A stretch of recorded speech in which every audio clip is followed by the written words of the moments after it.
niya mga fitness. So today is Saturday. So meal prep tayo.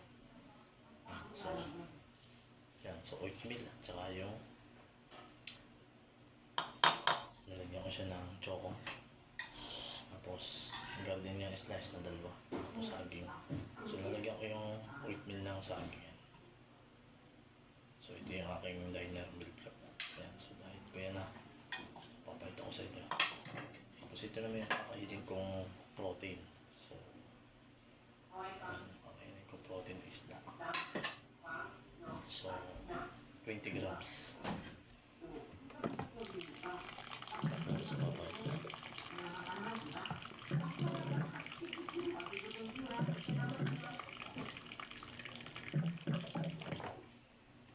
So ito yung aking meal prep.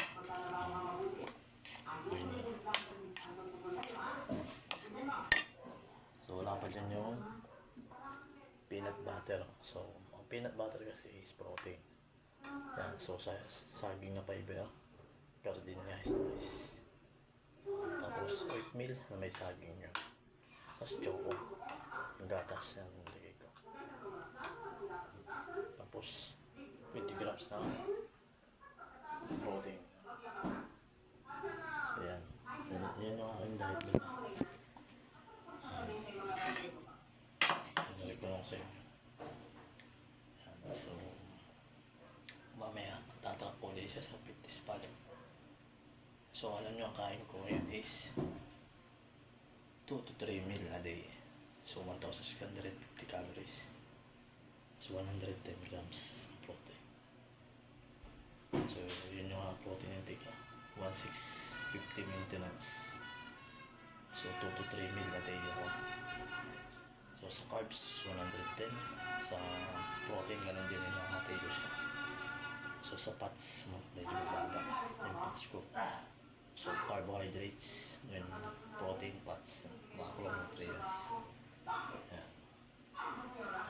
So kailangan naka-calorie deficit kayo. So ang sikreto naman kasi dyan, mas na nakaka-track ka ng calories ng tinatrack mo yung pagkain mo. So papayat ka talaga. Tapos sinaksama mo ng exercise, papayat ka ng fitness. So pagka, halimbawa, sabi nga nila, pag kumain ka ng maraming kanin, tataba ka. So totally,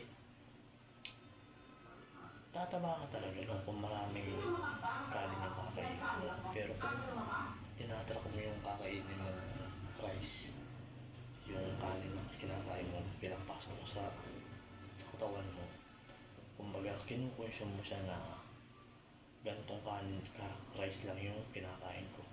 Halimbawa, example, bibigyan ko kayo ng tipa. So kailangan yung rice ko is konti lang yung kakainin ko para hindi ako lalo tumaba. So timbangin mo siya. So gumamit ka ng weighing scale, fitness. Yung mga sikreto dyan, calorie deficit, bawas ka ng pagkain. Yan. So ngayon, cutting paste tayo. So calorie deficit. Yan. So yun lang mga fitness. Stay fit and healthy. Meal prep tayo.